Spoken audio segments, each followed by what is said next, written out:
Olá, queridos irmãos, queridas irmãs. É com muita alegria que novamente estamos aqui para conversarmos sobre o Evangelho. Eu imaginava que isso não ia acontecer novamente, que eu não ia começar a fila outra vez, porque estaríamos de volta à nossa casa, mas não foi isso que aconteceu e continuamos o nosso trabalho à distância. E para que a gente possa falar do nosso Evangelho, vamos pedir aos nossos queridos amigos espirituais, vamos pedir a Jesus para que nos envolva com muito carinho, com muito amor. Mestre Jesus, nos envolva com a sua luz. Permita, Senhor, que os nossos queridos mentores, amigos, companheiros de todas as horas do nosso trabalho possam estar aqui e que eles possam nos envolver, nos preparar, nos intuir e nos ajudar nessa fala, nesse estudo e nesse entendimento do Evangelho de hoje. Que a sua paz, o seu amor e a sua luz possa estar com todos nós. Pois bem, meus queridos irmãos, hoje nós vamos falar sobre o Evangelho e escolhi para que nós falamos sobre uma passagem do Evangelho nas cartas de Paulo, que está no livro Fonte Viva, na lição número 9. E nós sabemos que Paulo, um apóstolo de Cristo, que trabalhou incansavelmente todo o tempo, após a conversão dele ao cristianismo, em favor dos ensinamentos de Jesus, e esse apóstolo teve algumas aparições de Cristo. A primeira delas foi quando ele se converteu, que ele estava indo a Damasco. Jesus o encontrou e ele estava indo na perseguição dos cristãos, porque ele era um dos maiores algozes do cristianismo, dos cristãos. E depois dessa conversão, ele trabalhou incansavelmente na divulgação dos ensinamentos de Jesus. E uma dessas divulgações, em todos os lugares que ele ia, todas as cidades, né, todos os lugarejos, ele montava uma comunidade e deixava pessoas responsáveis pelo trabalho e na continuação dos ensinamentos de Cristo. E num dia ele estava muito triste, né, porque ele não conseguia estar a todo tempo, a todos os lugares ao mesmo tempo. E ele sentia inútil, porque ele precisava estar ajudando os amigos dele, as pessoas responsáveis pelo Evangelho, né, pela divulgação dos ensinamentos de Cristo. E foi então que ele sentou, como todos nós devemos fazer na hora que estamos com dificuldade, naquilo que nós estamos delineando ou incumbido a fazer. Sentou, fez uma prece, exortou de tal forma que se elevou a ponto de que, com o seu silêncio e a sua meditação, eis que Cristo se manifesta novamente para ele, sentindo a dificuldade que ele tinha, e Cristo disse a ele, né, novamente: não se entristeça, né? É natural que isso aconteça, é natural que a gente fica desanimado, é natural que a gente sinta, às vezes, com as minhas palavras, estou dizendo, claro, às vezes inutilizado ou não dando conta do trabalho. Aí Jesus disse a ele que ele podia se comunicar através do Espírito, dos poderes do Espírito. E esse poder do Espírito que Jesus estava dizendo para ele era exatamente, ele podia se comunicar através das escritas e das cartas. Foi então que ele começou a fazer, escrever para os diversos lugares onde ele poderia se comunicar de longe. Olha que maravilha, não é verdade? Olha que quantas ferramentas nós temos hoje para fazer. Aliás, nós estamos utilizando uma delas. Você já imaginou se Paulo, na ocasião, tivesse o WhatsApp? Se ele tivesse o poder, né? E se na época tivesse a live ou um vídeo que ele pudesse falar e transmitir online aonde ele estava? Quantas coisas boas faria ele na ocasião, quanto mais ele poderia ter feito, e nós estamos aqui com todas as ferramentas, e por que não aproveitá-las? Né? Por que nós não utilizamos tudo isso em favor do nosso trabalho? É claro que nós estamos fazendo um pouquinho, poderíamos fazer mais. Há uma necessidade maior, mais trabalho e mais divulgação daquilo que é bom em favor das pessoas que sofrem mais do que a gente, ou tem mais dificuldade em superar as suas mazelas e as suas dificuldades. Pois bem, e a lição número 9 do Fonte Viva, ela tem como título Estejamos Contentes. Estejamos contentes. E o trecho que ele pegou da carta de Paulo diz assim: tendo, porém, sustento e com que nos cobrimos, estejamos com isso contentes. Veja bem, ele está dizendo, se nós temos com que cobrir, só com isso nós já devemos estar contentes. Hoje em dia, nós vivemos num mundo de muito consumismo. A gente consegue se preocupar em amelhar coisas que às vezes não usamos. Nós temos um consumismo muito grande. Nós nos preocupamos em ter muitas coisas.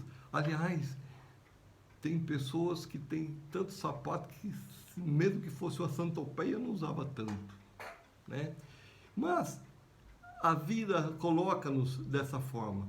E Paulo está dizendo aqui que não precisa de tudo isso para viver.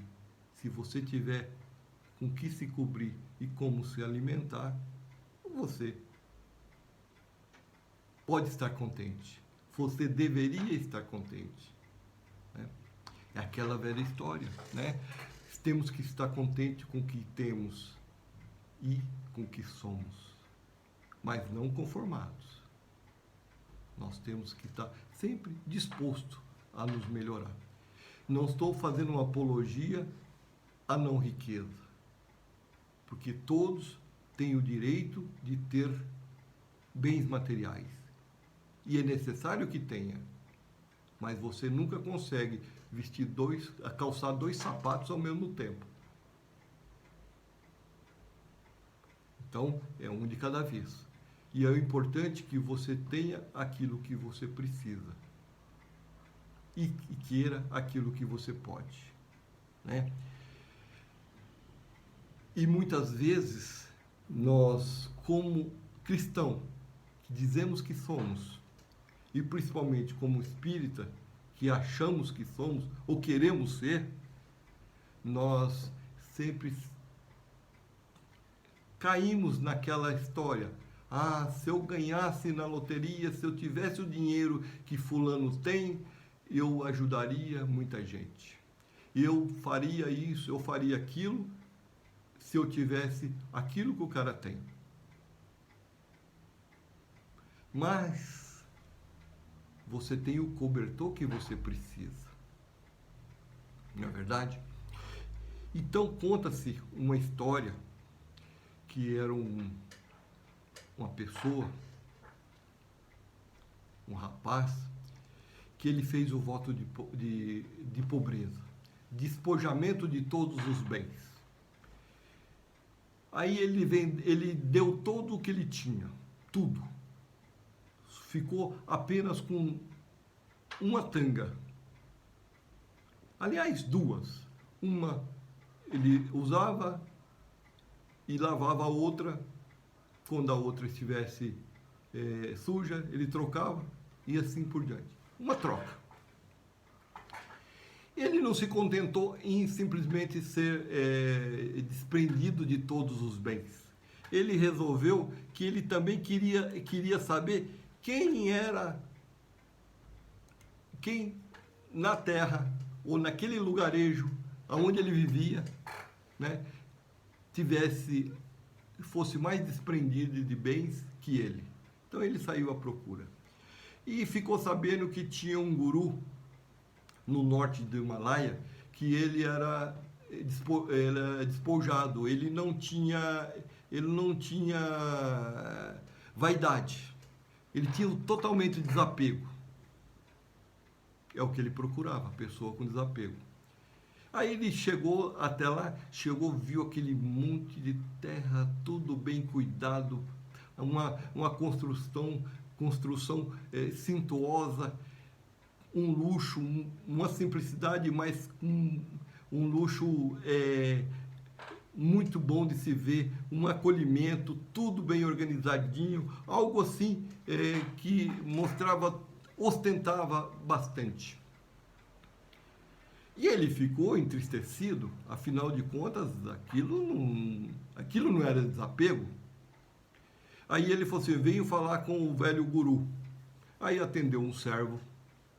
Ele falou assim, não, mas aqui, meu querido amigo, o senhor, ele está dando uma aula de desapego a todas as pessoas que vieram para estudar. Mas antes disso, a gente atende todas as pessoas com o melhor que temos. E para isso, aqui está o seu quarto, tome seu banho, tenha sua alimentação aqui, se alimente. Depois eu levo você até onde está o mestre. Ok. Aí ele ficou, tomou banho, lavou a tanga dele suja, vestiu a nova e deixou secando a tanga lá, e foi lá para falar com o guru. O servo foi levar ele. Hora que ele estava chegou lá, o guru estava lá impassivo, dando a aula de desprendimento para os alunos deles. Aí chega um outro servo gritando desesperado, mestre, socorro, está pegando fogo em todo o prédio, em toda a casa, a sua fortuna está acabando em fogo. Aí o mestre, impassivo, continuou falando com os seus servos, com os seus alunos sobre o desapego, tranquilamente. Hora que o rapaz que diz ter desapegado estava com a sua tanga, lembrou, pegando fogo, vai queimar minha tanga, e agora? Vai queimar, só tem aquela tanga, onde já se viu, saiu correndo desesperado, a minha tanga, ai, perdi. Aí, moral da história, o que é desapego? Você achar que aquilo que você tem é mais importante do que qualquer outra coisa?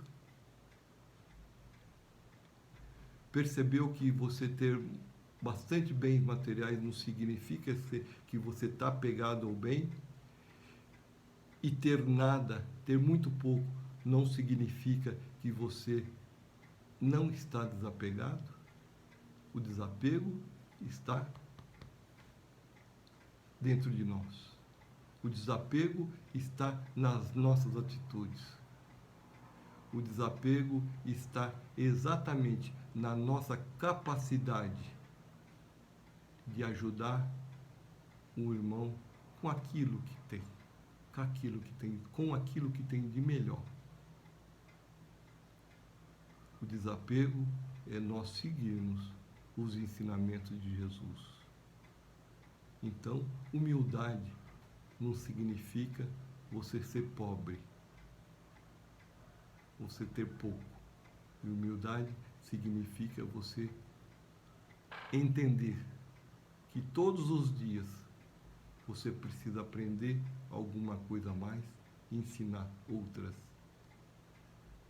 Significa que sempre tem uma pessoa esperando por você, pela sua ajuda. A sua disposição de fazê-la é que vai fazer, que é a diferença neste mundo. Meus queridos amigos, peço a Deus, ao nosso Mestre Jesus, que envolva todos nós, que nós possamos seguir esses ensinamentos de Paulo, para que tenhamos sempre apego à bondade, aos ensinamentos do Mestre Jesus. Que a luz do nosso Mestre nos envolva e que todos possam estar melhor. Fique em paz. Que assim seja.